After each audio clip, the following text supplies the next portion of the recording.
অভিনন্দন team India, অভিনন্দন। তোমাদের পারফরমেন্স দেখে মনে হচ্ছে তোমরা অলমোস্ট এই টিমটা এবং এই সিরিজটা হেরে দিয়েছো। এই জায়গাতে টি-20 ফরম্যাটে আমি মনে করেছিলাম আমাদের ওডিআই এবং টেস্ট ফরম্যাটের স্কোয়াড যে রয়েছে তার থেকে আমাদের কিন্তু টি-20 ফরম্যাটের স্কোয়াডটা স্ট্রং রয়েছে।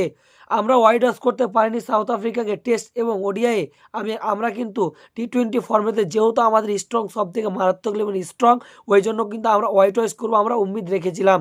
সেই রকম ইন্টেন্ট নিয়ে কিন্তু আমরা শুরু করেছিলাম, একটা বিশাল বড় জয় পেয়েছিলাম আমরা 101 রানের। ঠিক তা উল্টো দিকে সেকেন্ড ম্যাচটিতে কিন্তু পাল্টা জবাব দিয়ে দিল সাউথ আফ্রিকা। সাউথ আফ্রিকা কিন্তু 51 রানের একটি জয় পেয়ে গেল এবং ভারত এই ম্যাচটিতে প্রথম টসে জিতে বোলিং করার সিদ্ধান্ত নেয় এবং বোলিং করতে এসে বলাররাকে কি মারে রে ভাই, একটা উড়াধুরা মার। এক কথায় বলতে বলারদের এমনভাবে মেরেছে ভাই, একবারে পুরোপুরিভাবে হাগিয়ে দিয়েছে, এতটা জঘন্যভাবে মেরেছে। এক কথায় বলতে গেলে বরুণ চক্রবর্তী, আকসার প্যাটেলকে ছাড়া সবাইকে কিন্তু তুলাধুনা করে ধুয়েছে। যেহেতু ভারতের তরফ থেকে পেস বলার লিড করছেন জাসপ্রীত বুমরা।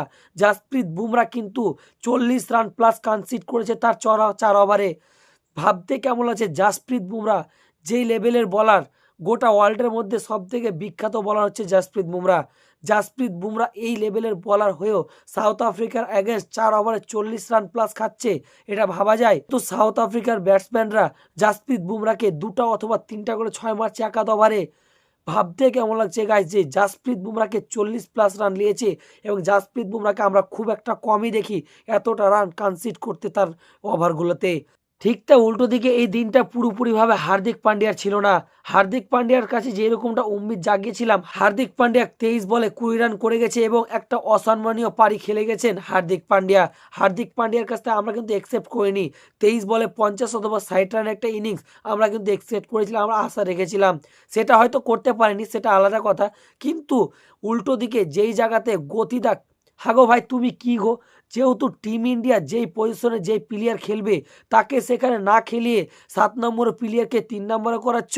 কখন তুমি সানজুকে 3 নম্বরে খেলাচ্ছ, কখন তুমি সানজুকে 8 নম্বরে খেলাচ্ছ। তোমার মস্তিষ্কে কি যাচ্ছে ভাই? এটা কি তোমার পার্সোনাল কোনো প্রপার্টি? যেহেতু তুমি একটা মেন কোচ, তুমি ইন্ডিয়ান টিমের মেন কোচ, তুমি এই পুরো টিমটাকে লিড করবে বলে তুমি পার্সোনালভাবে তুমি যেটা খুশি সেটা করবে, সেটা তো না। তুমি একটা 7 নম্বর ব্যাটসম্যানকে আকসার প্যাটেলকে ওপেনিং অন ডাউনে পাঠাচ্ছ। সে কি করলো? 21 বলে 20 প্লাস রান করেছে। সেখান থেকে বুঝছো শিবাম দুবে 8 নম্বরে ব্যাটিং করতে আসছে। এটা তুমি একটু ভাবো ভাই, তুমি কিভাবে কোচিং করছো, আমি কিন্তু পুরোপুরি আমার মাথার উপর দিয়ে যাচ্ছে। ঠিক তাই উল্টো দিকে শুভমান গিল এবং সূর্যকুমার যাদব কি ক্যাপ্টেন ভাইস ক্যাপ্টেন কোটাতে খেলবে? সঞ্জু স্যামসন এতটা এক্সপিরিয়েন্স প্লেয়ার, যেহেতু তোর 3 নম্বরে এবং টপ 3-তে সঞ্জু স্যামসনের কি ভালো রেকর্ড রয়েছে, অ্যাভারেজ ভালো, সেই প্লেয়ারটিকে তোমরা বসিয়ে শুভমান গিল যা লাগাতার 17টা ইনিংসে কিন্তু ফ্লপ পারি, যেহেতু 50ও করতে পারেননি 17টা ইনিংসে। এই পারফরমেন্সে কিন্তু ক্যাপ্টেন সূর্যকুমার যাদবের পিছিয়ে নেই ভাই। সূর্যকুমার যাদবে কিন্তু আউটস্ট্যান্ডিং জঘন্য পারফরমেন্স। সত্যি কথা বলতে গেলে সূর্যকুমার যাদব লাগাতার 1-1.5 সাল থেকে কিন্তু তার কিন্তু কোনো ফর্মই দেখতে পাচ্ছি না ব্যাটিং থেকে। ঠিক তা উল্টো দিকে হার্দিক পান্ডিয়া তো দিন ছিলই না। উল্টো দিকে ক্যাপ্টেন ভাইস ক্যাপ্টেন কোটাতে খেলছে সূর্যকুমার যাদব এবং শুভমান গিল। তোমারও কি আমার কথা মনে হয় শুভমান গিলকে সরিয়ে দিয়ে সঞ্জু স্যামসনকে কি নেক্সট ম্যাচটিতে নেওয়া দরকার, যেহেতু ভাইস ক্যাপ্টেন করেছে? ঠিক তা উল্টো দিকে জিতেশ শর্মা এবং তিলক বর্মা আউটস্ট্যান্ডিং পারি ভাই। তিলক বর্মা যেই ইন্টেন্টলি ব্যাটিং করেছে, মনে হচ্ছিল তিলক বর্মা একাই লড়াই করছে টিম ইন্ডিয়ার তরফ থেকে। শুরুর দিকে অভিষেক শর্মা এবং শুভমান গিল আউট হয়ে যাওয়ার পর বিশাল বড় ঝাটকা লাগে ভারতকে। ভারতকে যখন ঝাটকাটা লেগে যায় তখনই আমার মনে কিন্তু একটা খটকা লেগেছিল যে ভারত হয়তো এই ম্যাচটি জিততে আর পারবে না। তার কারণ শুভমান গিলতে এমনি তো খুব একটা ভালো পারফরমেন্স করতে পারছে না। অভিষেক শর্মা এই মেন ব্যাটিং লাইন আপের মধ্যে অভিষেক শর্মা একটি পাওয়ার হিটার, যে সব থেকে গতিতে রান বাড়াতে পারে এবং সব থেকে গতিতে রান করতে পারে। সেই প্লেয়ারটাই যখন আউট হয়ে গেল, আমার কিন্তু উম্মিদটা পুরোপুরিভাবে নষ্ট হয়ে গেল যে ভারত এই ম্যাচটি জিততে পারে। তো ভারত জিততে পারেনি, 51 রানের একটা হার পেয়েছে ভারত। আমার পার্সোনালি মনে হচ্ছে গৌতম গম্ভীর যতদিন কোচিং করবে ততদিন কিন্তু লো অর্ডার ব্যাটসম্যানকে কিন্তু ওপেনিংই ব্যাটিং করাবে।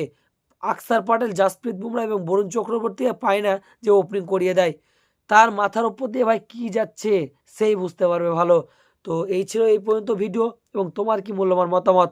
ইন্ডিয়াকে যে এরকম জবাব দিবে সাউথ আফ্রিকা নেক্সট ম্যাচটিতে, এবং এই সিরিজটি কার হতে চলেছে, সাউথ আফ্রিকা, ইন্ডিয়া? তোমার কি মতামত? তো দেখা হচ্ছে আর নতুন কোনো অন্য কোনো ভিডিওতে। ততক্ষণ পর্যন্ত তোমরা সব ভালো থেকো। ধন্যবাদ।